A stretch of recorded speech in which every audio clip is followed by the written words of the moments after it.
بسم اللہ الرحمن الرحیم ایاک نعبد و ایاک نستعین. جناب فخر امام صاحب, جمشید چیمہ صاحب, فیڈرل اور پروونشل منسٹرز, ممبر پارلیمنٹس اور پاکستان کی جو ریڑھ کی ہڈی میرے کسان,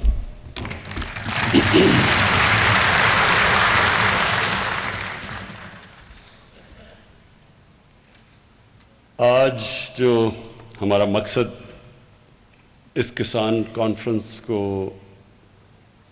آپ سب کو یہاں بلانا تھا, اس کا مقصد یہ کہ ہم اپنے ملک کو, اپنے کسانوں کو تو ڈائریکشن دیں, لیکن ملک کو بھی اس چیز کا احساس دلوائیں کہ اب یہ آنے والا وقت وہ نہیں ہے جو پیچھے گزر چکا ہے. پاکستان کو بڑے نئے چیلنجز ہیں, اور جو سب سے بڑا چیلنج آ رہا ہے سامنے وہ ہے فوڈ سیکیورٹی. ہم نے اس پچھلے سال 40 لاکھ ٹن گندم ہم نے امپورٹ کی, 40 لاکھ ٹن. اس کا خرچہ جو ہمیں فورن ایکسچینج میں دینا پڑا وہ اس ملک میں جو پہلی ڈالرز کی کمی ہے, تو وہ سوچیں کہ اگر ہم اسی طرح چلتے رہے, آبادی ہماری تیزی سے بڑھ رہی ہے, آپ کو پتہ ہے بچوں میں تو ماشاءاللہ ہم خود کفیل ہیں, اور جس ریٹ پہ ہماری آبادی بڑھ رہی ہے ابھی سے ہمیں تیاری کرنی چاہیے کہ یہ اگلے 5 سال, 10 سال, 15 سال ہم کیسے اپنی آبادی کے لیے اناج پیدا کریں گے. تو اس لیے یہ بڑی امپورٹنٹ ہے احساس دلوانے کے لیے کہ ایک انسانی معاشرہ وہ جب اس چیز کا سامنا کرتا ہے کہ آگے جا کے مجھے خطرہ ہے, جب انسان کی جو انگریزی میں ٹرم یوز کی جاتی ہے سروائیول انسٹنکٹ, کہ جب اس کو خطرہ نظر آتا ہے تو وہ پھر سوچتا ہے انسان کہ میں اب کیا کروں گا اس کا. تو ابھی سے ہمیں تیاری کرنی چاہیے اور ابھی سے وہ قدم اٹھانے چاہیے کہ اگر ہم نے آگے اپنے لوگوں کو, اس قوم کو بچانا ہے جو مسئلے مسائل آنے والے ہیں. تو یہ جو فوڈ سیکیورٹی ہے یہ اصل میں نیشنل سیکیورٹی ہے. ایک ملک جو اپنے لوگوں کو پوری طرح اناج نہ پرووائڈ کر سکے, جس ملک میں لوگ بھوکے ہوں, بچے سٹنٹڈ ہوں, کہ سٹنٹڈ بھی آپ سمجھ لیں کہ یہ ہمارے تقریباً 40% بچے, 40% پاکستان کے بچے وہ اپنے پورے نہ قد پہ پہنچ سکتے ہیں یا ان کی برین پوری طرح اس طرح بڑھتی ہے کیونکہ ان کو وہ غذا پوری نہیں ملتی. یہ بہت خوفناک فگر ہے. پہلی دفعہ اس کے لیے ہم اب احساس پروگرام میں ایک نیوٹریشن پروگرام لے کے آ رہے ہیں کہ کیسے ہم نے 3 سال تک بچوں کی غذا پوری کرنی ہے تاکہ وہ سٹنٹڈ نہ ہو, کیونکہ تو زندگی میں تو وہ پیچھے رہ گئے نا, کہ اگر نہ ان کا برین صحیح طرح ڈیولپ ہوگا اور نہ ان کا جسم, تو زندگی کی ریس میں تو پہلے وہ پیچھے رہ گئے. تو یہ صرف یہی نہیں ہے, دودھ کا بہت بڑا مسئلہ ہے. میں نے جب آیا تو مجھے کہیں سے کمپلین آئی کہ جی دودھ ہمیں خالص نہیں مل رہا. میں نے چیک کروایا, پتہ چلا زیادہ تر جو دودھ بیچا جا رہا ہے جو پیکٹ میں نہیں ہے وہ کنٹامنیٹڈ ہے. کئی علاقوں میں جب ٹیسٹنگ کروائی گئی تو پتہ چلا وہ دودھ ہی نہیں ہے جو دودھ کے نام پہ بیچا جا رہا ہے. واشنگ مشین میں دودھ بن رہا تھا, یوریا ڈالا جا رہا تھا, عجیب عجیب چیزیں. سوچیں کہ یہ ہمارے بچوں کو اس طرح کی جو اس کی گروتھ کے لیے جو سب سے بنیادی چیز دودھ ہے وہی اس کو خالص نہیں مل رہا. جب ہم نے سختی کی تو دودھ کی قیمت اوپر چلی گئی. جب خالص دودھ کے اوپر زور لگایا تو جب چیک کیا شہروں کے اندر جو دودھ آتا ہے جب اس کو چیک کیا گیا تو شہروں میں دودھ کی قیمت اوپر چلی گئی. تو پھر سمجھ آئی کہ بہت بڑا مسئلہ ہے ہمارے ملک میں. پھر اور انویسٹیگیٹ کیا تو پتہ چلا کہ ہماری جو گائے بھینسیں جو دودھ دیتی ہیں وہ 6 گنا کم ہیں اور ملکوں سے, چائنا سے, یورپ سے. تو کیا وجہ ہے اس کی؟ پھر جب ہم نے دیکھا تو ہمیں پتا چلا کہ ہم نے کبھی سوچا ہی نہیں کہ اپنی جو ہماری گائے بھینسیں ان کی جینز ٹھیک کریں تاکہ یہاں بھی پیداوار بڑھ جائے. اور وہ کوئی مشکل کام نہیں تھا, صرف ہمیں اس کے لیے امپورٹ کرنی تھی باہر سے جو سپرم استعمال ہوتا ہے گائے بھینسوں کی جینز ٹھیک کرنے کے لیے. وہ کوئی اتنی بڑی بات نہیں تھی, لیکن کبھی توجہ ہی نہیں دی گئی. اصل میں مسئلہ کیا ہے؟ مسئلہ پاکستان کا ہے, ایک میں انگریزی کی ٹرم ہے ایلیٹ کیپچر.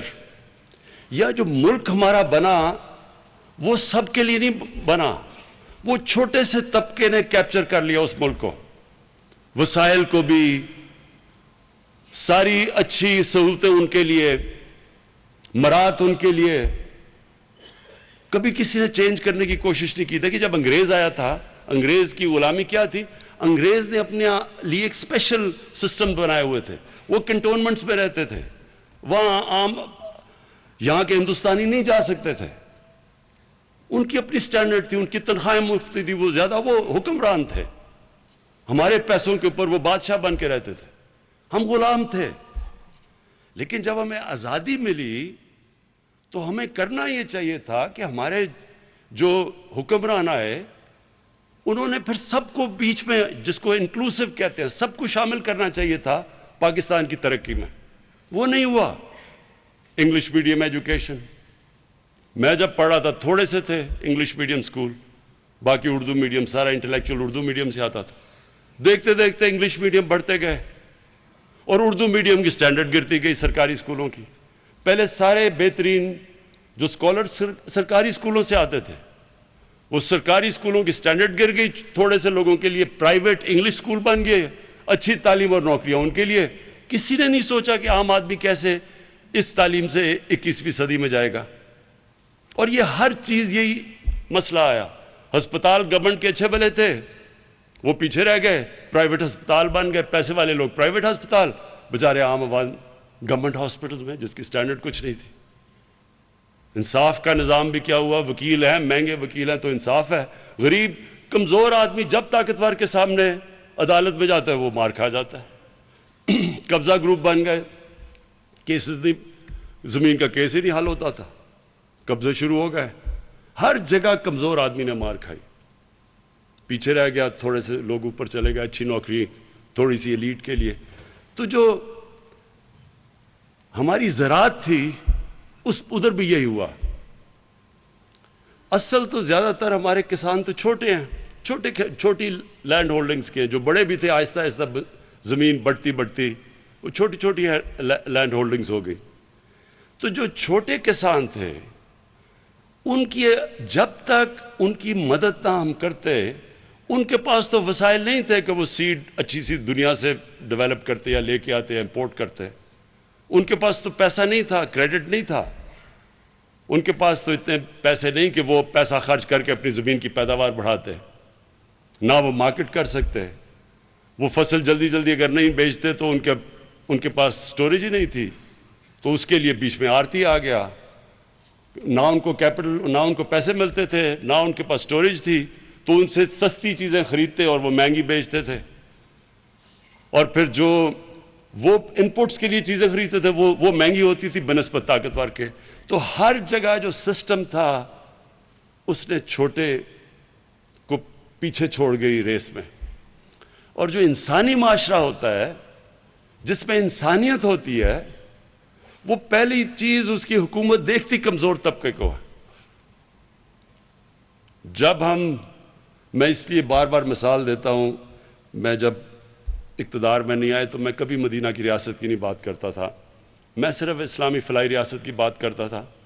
اور پھر میں جو 3 اصول تھے مدینہ کی ریاست کے, جسے جو بنیاد رکھی گئی مسلمانوں کی عظمت کی, جب امامت کی انہوں نے دنیا کی کئی سو سال, وہ تھا انصاف، انسانیت اور خودداری۔ تو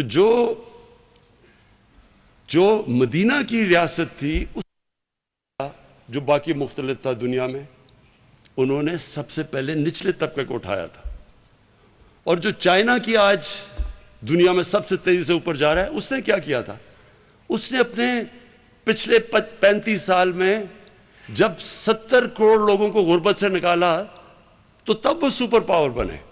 اور انہوں نے ایسے کیا کہ انہوں نے اپنے کسانوں کی، چائنا میں بھی چھوٹی چھوٹی ہولڈنگز تھی، غربت اصل میں دیہاتوں میں تھی، تو چائنا نے اپنے ملک کو اٹھانے کے لیے وہ چھوٹے کسانوں کی مدد کی، جو کہ ہمیں 74 سال پہلے شروع کر دینی چاہیے تھی، جو ہم نے نہیں کی۔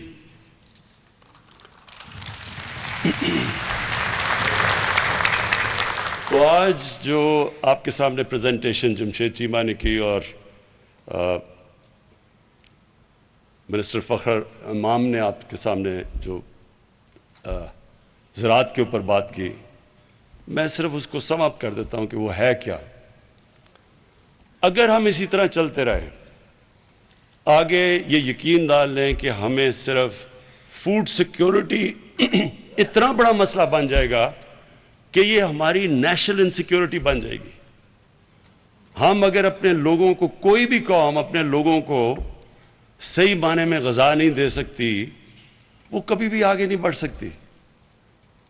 بھوکے لوگ اگر آپ کے قوم میں اگر 15، 20، 30، 40% بھوکے لوگ رہ جائیں تو وہی قوم کو نیچے لے آئیں گے، اور لانا بھی چاہیے۔ وہ قوم اس کو سزا ملنی چاہیے جو کہ اپنے لوگوں کو کھانا نہیں دے سکتی، ان کی غذا پوری نہیں کر سکتی۔ لہذا آج جو بتایا گیا کہ اگر ہم ایسے ہی چلتے رہے تو آگے ہم اپنے لوگوں کا، ابھی بھی ہمیں امپورٹ کرنا پڑتا ہے کھانے پینے کی چیزیں، لیکن اس ریٹ کے اوپر جب ہم جا رہے ہیں، آگے ہمارے یہ مسئلے اتنے بڑھ جائیں گے کہ یہ اصل میں نیشنل سیکیورٹی کا مسئلہ بن جائے گا۔ تو اس لیے آج سے ہم اب فیصلہ کر رہے ہیں کہ ہم نے وہ قدم اٹھانے ہیں جو آگے بجائے یہ کہ ہمارے آگے کھانے کی انسیکیورٹی ہو، ہمارے پاس کھانا نہ ہو، ہم ایکسپورٹر بن جائیں۔ تو میں آج آپ سارے کسانوں کے سامنے ایک بات کہنا چاہتا ہوں۔ دیکھیں، اللہ نے جب فرشتوں کو کہا کہ آدم کے سامنے جھکو، اور شیطان نے کہا کہ میں تو آگ کا بنا ہوا، میں نہیں جھکتا، تو اللہ نے کیا کہا تھا؟ فرشتوں کو کہا تھا کہ تمہیں بھی نہیں پتا کہ میں نے کتنی اس انسان کو صلاحیت دی ہے۔ اللہ نے ہمیں اشرف المخلوقات بنایا ہے، سب سے عظیم مخلوق۔ اس نے ہمارے میں جب فرشتوں کو کہا کہ تمہارے پاس، تمہیں بھی نہیں وہ طاقت دی، جو صلاحیت دی جو انسان کو دی، اس کا مطلب ہم سب میں اللہ نے وہ صلاحیت پیدا کی ہے جو کسی اور اس میں مخلوق کو نہیں دی۔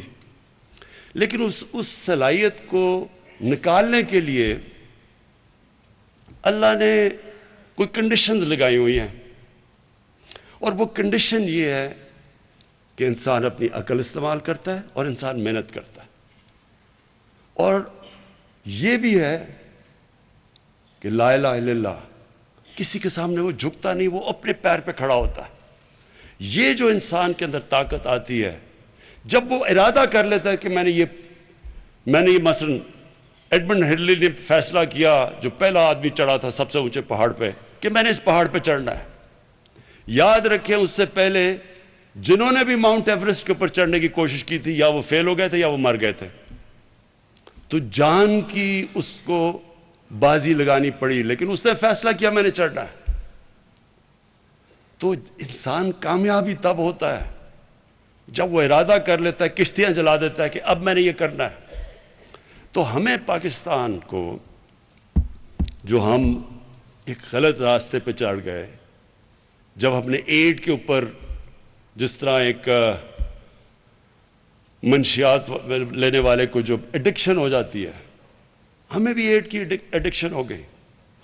جب ہم کسی کے سامنے یہ ہاتھ پھیلا کے ایڈ لے کے اور قرضے لے کے گزارا کرتے تھے، تو ہمارے میں وہ طاقت ہی نہیں آئی جو آنی چاہیے تھی اگر ہم اپنی طاقت کے اوپر ڈپینڈ کرتے۔ اللہ نے اس قوم کو کیا نہیں دیا؟ ابھی آپ کو جمشید چیبہ نے بتایا کہ کیا کیا فصلیں اگ سکتی ہیں یہاں، کتنی، سارا بلوچستان کا بتایا، کسی نے سوچا ہی نہیں، اچھا جی بلوچستان تو وہاں تو بارش ہی نہیں ہے، اس کو کسی نے پرواہ ہی نہیں کی کہ اس بھی بلوچستان میں بھی ہم کیا کیا اگا سکتے ہیں۔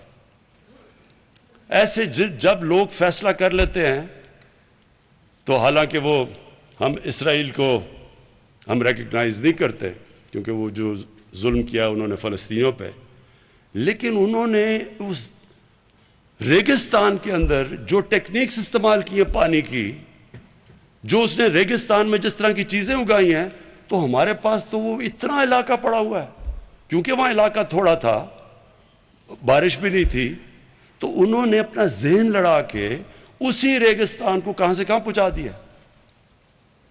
ہم اللہ کے ایک وہ یہ نعمت ہے پاکستان کی جو اللہ نے ہمارے پہ دی ہے، 12 موسم ہے یہاں، اوپر سے شروع کریں آپ کاراکورم سے اور نیچے تک جائیں تو ہر جگہ پہ ہمارے پاس ہم ہر قسم کی کچھ بھی اگا سکتے ہیں، پھل اگا سکتے ہیں، کچھ بھی اگا سکتے ہیں، لیکن ہم نے کبھی سوچا ہی نہیں اس طرف۔ آسان تھا وہی جو موہنجو داڑو کے زمانے سے جس طرح کے کسان چلے آ رہے تھے وہی ہم ابھی بھی کر رہے تھے، کسی نے کوشش ہی نہیں کی۔ تو ہم نے جو فیصلہ کیا ہے کہ اب ہم ہر طرح یہ ارادہ کر لیا ہے کہ اب ہم نے اس ملک میں ہر قسم کسان کی مدد ہی نہیں صرف کرنی، کسان کے لیے ریسرچ کر کے اس کو بتانا ہے کہ ہر علاقے کے لیے کیا کیا چیز بہترین ہوگی، زوننگ کرنی ہے، اس کے لیے ہم نے سیڈ ڈیولپ کرنا ہے، بیج کو ڈیولپ، ریسرچ کے اوپر اب زور لگائیں گے۔ شروع میں ہمیں بڑا فائدہ ہے کیونکہ چائنا کے ساتھ سی پیک کے اندر ہم نے فیصلہ کیا ہے کہ سی پیک کے اندر ہم نے شامل کر لیا ہے زراعت کو، کہ ادھر کی جو ٹیکنیکس ہیں وہ ہم لے کے آئیں گے یہاں۔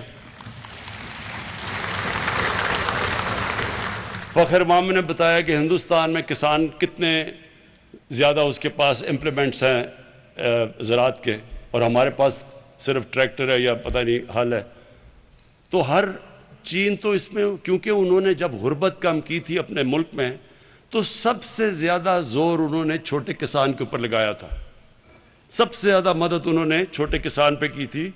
اور جب میں چائنا گیا تھا اور ہم نے ان سے پوچھا کہ انہوں نے کیسے لوگوں کو غربت سے اٹھایا ہے تو انہوں نے ہمیں پوری طرح بتایا کہ کیسے انہوں نے کینٹونز میں کسانوں کے پاس گئے، کیسے انہوں نے ان کی مدد کی، کس طرح انہوں نے سیڈ ڈیولپ کر کے اس کی مارکیٹ کیا اس کا، یعنی ہر سٹیج انہوں نے ہمیں بتائی۔ تو اصل میں جو انہوں نے دیہات میں غربت ختم ہی کی، اور آج ہمارے بھی سب سے زیادہ غربت تو دیہات میں ہے، تو وہ ہوگی تب جب ہم خاص طور پہ کسانوں کی تو مدد کریں گے لیکن چھوٹے کسان کی مدد کریں گے، کیونکہ اس کے پاس وہ وسائل نہیں ہیں، اس کے پاس پیسے نہیں ہوتے، وہ قرضے نہیں، بینک اس کو وہ قرضے نہیں دیتے چھوٹے کسانوں کو۔ اس لیے ہم نے اپنے کامیاب پاکستان کے اندر جو چھوٹے کسان ہیں ان کے لیے ہم نے قرضے بھی رکھے ہیں، جو بڑا زبردست پنجاب نے شروع کیا اور وہ پختونخوا میں آئے گا کسان کارڈ، یہ ایک بڑا زبردست انیشیٹو لیا ہے۔ اس سے ڈائریکٹ سبسڈی جائے گی کسانوں کے پاس، یعنی کسی کے ذریعے نہیں جائے گی بلکہ ڈائریکٹ جائے گی سبسڈی۔ اور یہ کسان کارڈ انشاءاللہ یہ بھی ایک ایسی چیز ہوگی کہ جو ہم پوری ٹریننگ دیں گے اپنے چھوٹے کسانوں کو، وہ بھی ہم نے ایک پورا پلان بنایا ہوا ہے کہ کیسے ہم نے لیٹسٹ ٹیکنیکس، ہمارے لوگ جائیں گے کسانوں کو مدد کریں گے، سمجھائیں گے کہ لیٹسٹ ٹیکنیکس کیا ہیں، اس کا ہم نے پورا پلان بنایا ہوا ہے۔ ایک منٹ نہیں، ابھی نہیں، ختم کر کے۔ تو میں نے جو آج اس کسان کنونشن سے جو آپ سے جو آخر میں بات کرنی تھی وہ یہ کہ ہمارے پاس زمین ہے، اور زمین ڈی آئی خان میں بڑی زمین پڑی ہے، چولستان میں خالی پڑی ہے، بلوچستان میں بہت زمین خالی پڑی ہے، کبھی پختون قبائلی علاقے جو اب پختونخوا میں مرج ڈسٹرکٹ اس کا نام رکھتی ہے, جو ایکس فاٹا ہے, ادھر زمین پڑی ہے. وہاں ہم نے کبھی سوچا ہی نہیں, کوئی نئی ٹیکنیکس کا ہی نہیں سوچا. جس طرح اب ایک زیتون کا انقلاب آ رہا ہے ان سارے علاقوں میں. جب میں وہاں ٹریول کرتا ہوں تو میں نے اتنی جلدی لوگ سمجھ گئے ہیں کہ ان علاقوں میں زیتون بھی اگ سکتا ہے, وہ درخت بھی, اور اس سے ان لوگوں کو کیا فائدہ ہو سکتا ہے. تو وہ پھیلتا ایک انقلاب آ رہا ہے. یہ بالکل ٹھیک کہہ رہے ہیں جمشید چیمہ, چند سالوں کے اندر ہم آلیو آئل کے ایکسپورٹر بن جائیں گے بجائے کہ ہم امپورٹ کریں.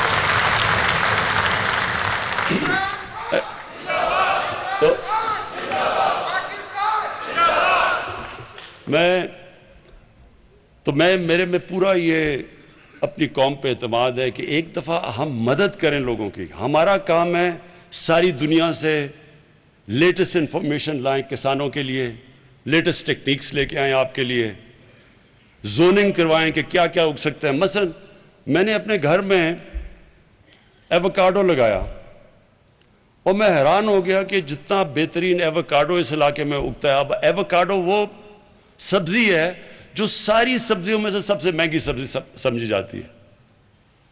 تو وہ تو ہم یہ علاقہ بالکل زبردست ہے ایووکاڈو کے لیے, کبھی کسی نے سوچا ہی نہیں. یہ آپ ایکسپورٹ کر سکتے ہیں. تو پاکستان میں صرف ہم نے جو آج تک اپنا ذہن ہی نہیں لڑایا اس طرف, کسی نے سوچا ہی نہیں کہ اللہ نے یہ کتنی بڑی یہ ملک ہمیں نعمت دی ہے. ہم نے سوچا ہی نہیں کہ ہم اس کا کیسے پوری طرح اس کا شکر ادا کیسے کریں گے کہ اس کو صحیح معنی میں اس کی قدر کر کے. تو ابھی تک تو ہم نے قدر نہیں کی. تو اب ہمارا پورا پلان ہے, یہ جو میں کنونشن کا صرف آپ کو یہ کہنا چاہتا ہوں کہ اب پوری یہ گورنمنٹ کا زور ہوگا, ساری ہماری اس پہ ریسرچ بھی ہوگی, ہماری پوری توجہ ہوگی, مسلسل ہماری میٹنگز ہوں گی. کسان ابھی جو رہنما ابھی بات کی انہوں نے جو ایسوسیشنز کے پریزیڈنٹس ہیں, ان سے ریگولرلی آپ سے انٹریکشن رہے گا کہ آپ کو مسئلے آ رہے ہیں, آپ کے پرابلم سٹوریج کے ہیں, وہ مارکیٹنگ کے پرابلمز ہیں. سب سے بڑا تو مجھے یہ پتا چلا, خوف آیا کہ 30% ہمارے پھل اور ہماری سبزیاں ضائع ہو جاتی ہیں. 30%. اور وہ کیوں ضائع ہو جاتی ہیں کہ نہ وہ ایک سٹوریج نہیں ہے, دوسری ٹرانسپورٹیشن میں وہ چلی جاتی ہے, اور تیسری پھر انتظار جو کرنی پڑتی ہے کسان کا اور ڈائریکٹ مارکیٹس کا, اس کے بیچ میں کوئی کنیکشن نہیں ہے. تو جو چائنا میں ہم جب گئے تو انہوں نے ہمیں کیا بتایا, وہ ایک ٹرم استعمال کرتے ہیں ورچوئل مارکیٹس. ہوتا کیا ہے کہ وہاں ایک مارکیٹ ہوتی ہے, ادھر جاتا ہے کسان, وہ کہتا ہے جی میرے پاس یہ چیزیں ہیں, وہ وہاں کہتا ہے, ادھر سے وہ کنیکٹ کر دیتے ہیں ان کو شہروں کے اندر. ادھر لوگ بیٹھے ہوتے ہیں, وہ انفارمیشن ٹیکنالوجی کا استعمال ہے, آٹومیشن ہے, وہ ادھر سے بتا دیتا ہے. وہ کہتا ہے جی اچھا, وہ پھر اس پہ دکھاتا ہے کہ یہ میرے پاس یہ گائے بھینسیں ہیں, یہ ہے میں بیچنا چاہتا ہوں. وہ ادھر سے بیٹھ کے بتا دیتا ہے اچھا مجھے یہ چاہیے. سیدھا وہ وہاں سے گیا, وہ سیدھا ادھر, کسان کو بھی پیسے زیادہ مل گئے, اور جو اس کا جو پروڈکٹ ہے وہ سستا مارکیٹ میں بکا, عوام کو بھی فائدہ ہو گیا, سستی چیزیں مل گئیں اس کو بھی. یہ جو نئی چیزیں ہیں یہ ساری اب ہم لے کے آئیں گے.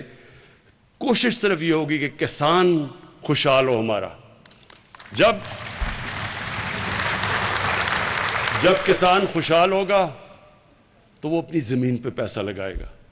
جس طرح ہم نے فیصلہ کیا کہ ہم نے جو کسان جب گنا شوگر مل پہ لے کے جاتا ہے تو فوری طور پہ پہلے کرشنگ صحیح ٹائم پہ شروع کریں, ڈیلے نہ کریں, اور اس کے بعد اس کو پورا پیسہ دیں, اس کی پوری قیمت دیں. اگر سپورٹ پرائس ہے تو اس کی پوری قیمت ملے, اور اس کے بعد پیسہ فوری دے. یہ نہ کہ 1 سال تک اس کے پیسہ نہ دے.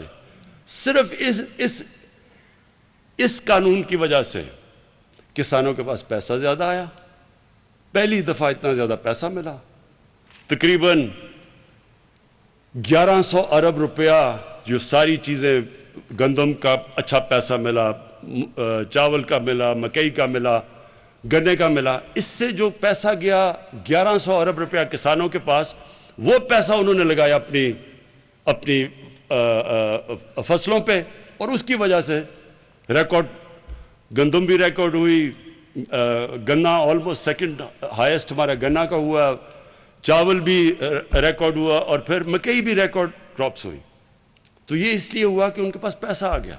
تو ہماری کوشش یہ ہے کہ جتنا ہم اپنے کسان کو خوشحال کرتے جائیں گے اتنا ہی اس ملک کی پیداوار بڑھتی جائے گی. جتنی ہم اس کو نئی ٹیکنیکس بتاتے جائیں گے، ٹیکنالوجی لے کے آئیں گے، سیڈ ڈیولپمنٹ کریں گے، مارکیٹ کریں گے، اتنا ہی وہ خوشحال ہوگا، اتنا ہی ملک کی پیداوار بڑھے گی. آخر میں ایک مولانا رومی نے ایک دفعہ کہا کہ اللہ نے انسانوں کو کہا کہ اللہ نے جب تمہیں پر دیے ہیں شاہین کی طرح اوپر اڑنے کے لیے تو کیوں چونٹیوں کی طرح زمین پہ رینگ رہے ہو؟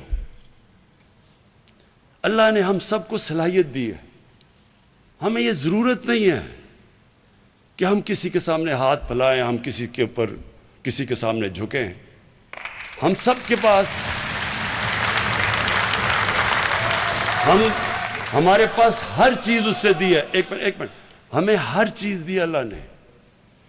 یہ ٹورزم میں ہی صرف ملک اگر صحیح بانے اپنی ٹورزم ڈیولپ کر لے، ہماری آج کل کی ایکسپورٹ سے زیادہ ٹورزم سے پیسہ آ سکتا ہے. کبھی کسی نے سوچا ہی نہیں اس طرف، جس طرح زراعت کی طرف نہیں سوچا، جس طرح ہم نے کبھی انڈسٹری کی طرف نہیں سوچا، جس طرح ہم نے یہ بھی کبھی نہیں سوچا کہ اگر ہم اپنے بچوں کو صحیح تعلیم دیں گے تو وہی ملک کو اٹھا دیں گے. صرف بجائے تھوڑے سے ایلیٹ طبقے کو اچھی تعلیم دیں، کیوں نہ ہم عوام کو دیں. تو یہ جو پاکستان ہے، میرا یہ ایمان ہے کہ اللہ نے یہ ملک ایک خاص مقصد کے لیے بنایا تھا. 27ویں رمضان کو پاکستان بنا تھا. اس کا ایک بہت بڑا انشاءاللہ دنیا میں مقام ہوگا، انشاءاللہ ہوگا. اور یہ قوم پھر ایک دنیا کے لیے مثال بنے گی، جو اس کو بننا چاہیے تھا.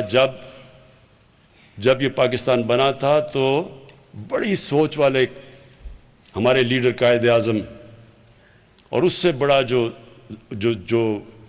نظریاتی لیڈر تھے ہمارے علامہ اقبال، انہوں نے یہ ملک جب اس کے لیے انہوں نے جو خواب دیکھی تھی تو انہوں نے ایک عام ملک کی خواب نہیں دیکھی تھی. انہوں نے کہا تھا یہ دنیا کے لیے مثال بنے گا، دنیا کے لیے مثالی اسلامی ریاست بنے گی. تو وہ ریاست جس میں انصاف ہوگا،